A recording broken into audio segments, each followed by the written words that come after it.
A little bit about me. Again, Chief Security Officer. I think Brad pretty much did a pretty good job, so I won't even go into that. Some of the certifications that I have are industry hire, CISSP, CCIE Security, CIPP-US. That's an information privacy professional for the United States, because the United States has their own privacy law that every organization must follow. 2 certifications from the NSA and obviously Fortune 500 executive. So now we're going to get into the presentation, but I'm going to go off book for a second, meaning I'm going to go off the presentation air, and I'm going to explain a few things to you about information security before we jump into it. Sound good? All right. So you may hear individuals say information security or cybersecurity. It's the same thing, it's a different thing, it's all the same thing. Information security, cybersecurity, it's all the same. If you're an information security professional, you're a cybersecurity professional, you're the same person, right? It's not 2 separate initiatives. Also, all right, again, I'm going off book. I also wanted to let everyone know where information security rooted from. That's what I wanted to lay out. Where did information security root from? So we all heard about information security, all of the threats, all of the issues that we have today. But where did it come from? It didn't come from the sky all of a sudden. These types of issues happened back in the 40s, the 20s, the 30s. Back in those days, we had information security issues. However, the internet was not available at that particular point in time. So if a nefarious individual wanted to extract information from a company, how would they go about doing it?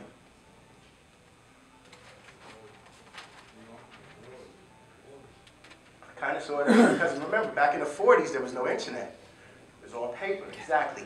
Organizations maintained tons and tons and tons of paper, right? So if you wanted to get the trade secrets of an organization, what did you have to do?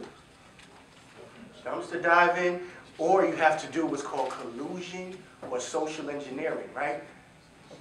Let's take this another way. How many of us have heard or seen of the television show Mad Men? Right? Okay, very good. So Mad Men is a television show that's about a particular organization and this one gregarious individual by the name of Don Draper. And it just goes in and out throughout the intricacies of how he goes and promotes his company and sales and so forth and so on. But back then, before technology was prevalent, in order for those guys to gain secrets on the enemy, meaning other businesses and so forth, they would have social engineering. They would find the individual employee, pull them to the side and say, okay, we need secrets, you need money, go back to the office, bring the files, right? We'll exchange money, and that's how it was done back in the day. Now let's fast forward to today. Cybersecurity issues are prevalent because we evolved. The world evolved. Technology happened. And lots of things were introduced. The internet, now an organization can become global in seconds. Salesmen don't have to fly all around the world. They can just use social media. They can use Pinterest. They can use Twitter, Facebook, etc., etc. The world evolved.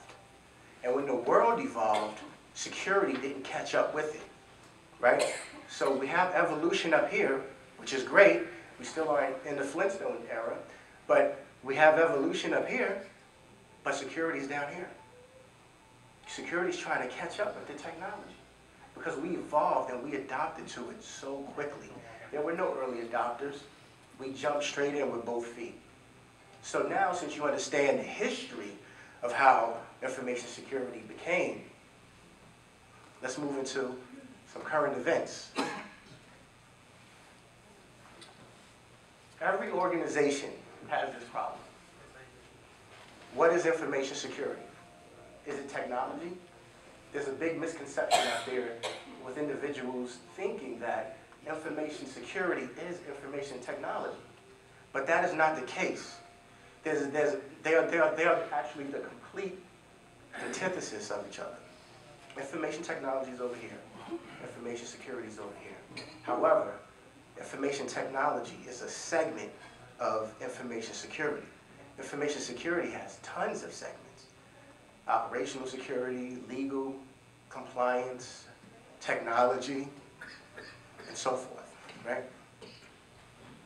Every organization should ask themselves this question. What is it that you're protecting?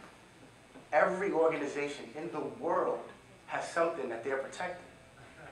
It can be money, it can be physical assets, could be intellectual property. Whatever it is, every organization has something worth protecting. And they also have something that's so valuable that they don't even want other players in the space figuring out what they have, right? So that's intellectual property, because you do something so unique, so different, that no one else does differently, which is why organizations continue to thrive and they become 10Xers. One other thing that I wanted to bring out is, if you were to start an organization today, every organization has a business objective, right? Every organization has an operational objective, which is how they go about achieving the business model, achieving the business objectives. But oftentimes I'm asked, well, Scott, I don't really have financial data, I don't have health information. Does my organization really, do I really have anything worth someone stealing? Because my organization is small. It doesn't matter how big or large it is. I'm going to give you a perfect example that's hopefully going to bring light to that. What's your name? Stephanie, it's a pleasure. So Stephanie here just opened up her business.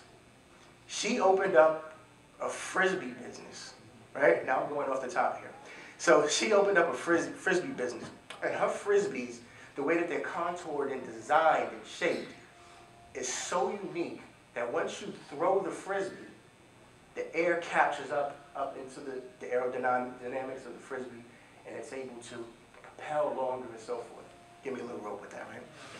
And so now she has her business, Stephanie Inc. Let's call it that. Good enough? Oh. All right, there it is. How did I know? That's good. And so now she has her business. So now Stephanie says, all right, well, I want to grow this thing. So she hires her sister, right? Stephanie hires her sister. Her sister is helping her. It's a local small business out here in Pennsylvania. And she says, wow, you know what? The market is telling me that this is a great product. Not me telling the market that it's a great product or trying to invent it. The market is telling me that it's a great product. I want to take this a little bit further. So now guess what Stephanie does? She opens up another business in Philadelphia somewhere, downtown Philadelphia. And another business. So now she's hiring employees. When you hire someone, what is some of the information that you grab from them? There you go. Social security number, your present address, right? The last 4 places you lived, what's your brother-in-law's name? You got all this information about someone. Then guess what? The individual comes back to you and says, Stephanie, listen, I love working here. However, I want to take control of direct deposit. I don't like picking up my checks. So now guess what? There you go. You have account numbers, routing numbers, names, previous addresses, social security numbers. I can create Stephanie somewhere tomorrow. Now let's take Stephanie's business a little bit further. She reaches for the American dream to take her business and grow it exponentially. So now she says, what is the #1 way for me to take my business and give it to the masses tomorrow? We evolve, right? We're not back in the Don Draper days. So what is the way that she can do that?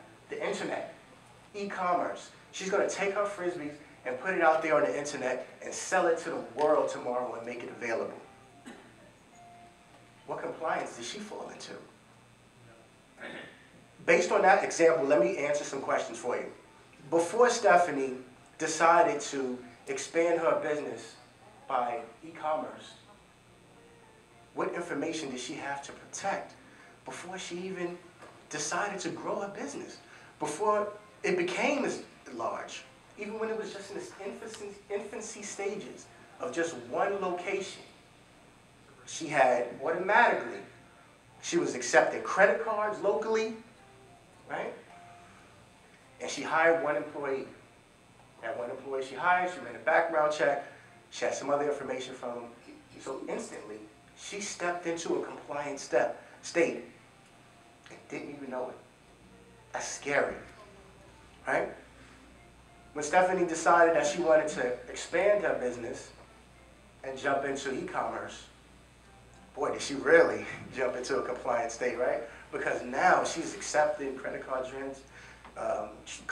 she's processing them, she's storing them, so forth and so on. Let me clear up some more ambiguity about PCI, and then we'll go back on track here.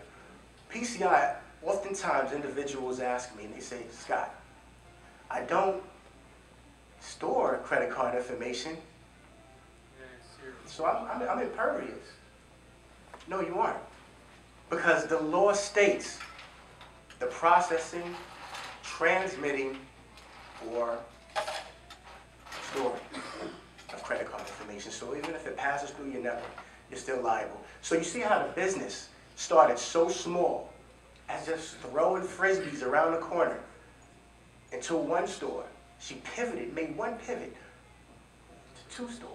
Now she collected more what's called personal identifiable information, right?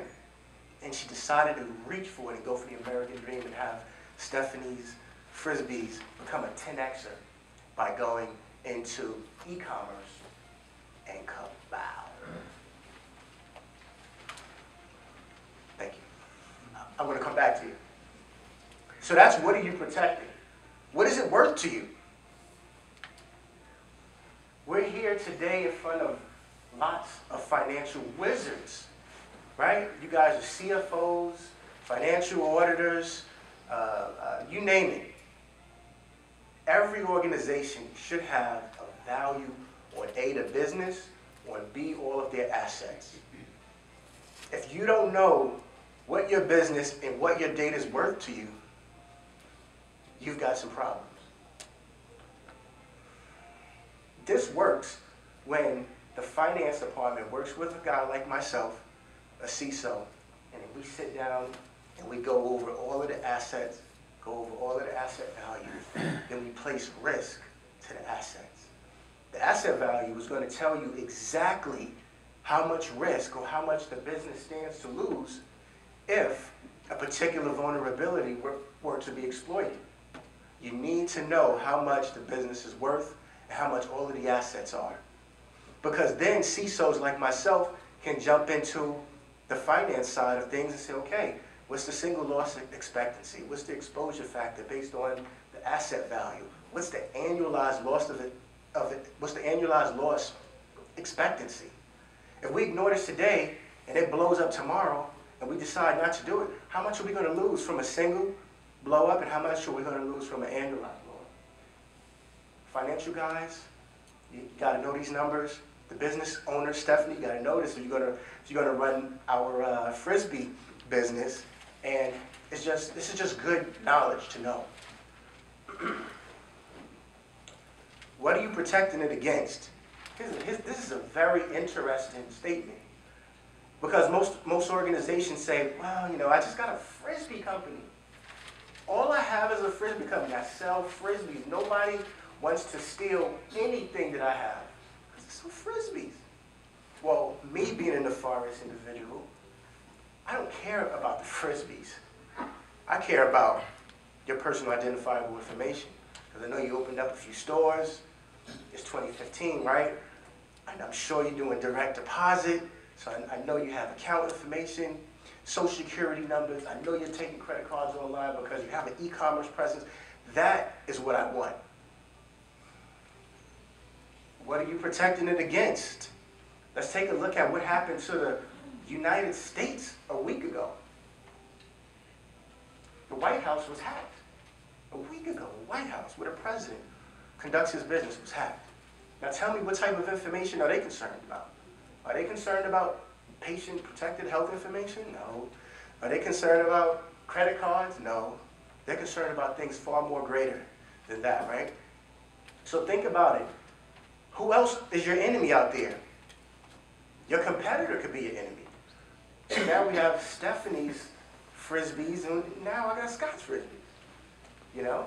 I may not be as intelligent as Stephanie to design this particular Frisbee, but I want to steal her patent.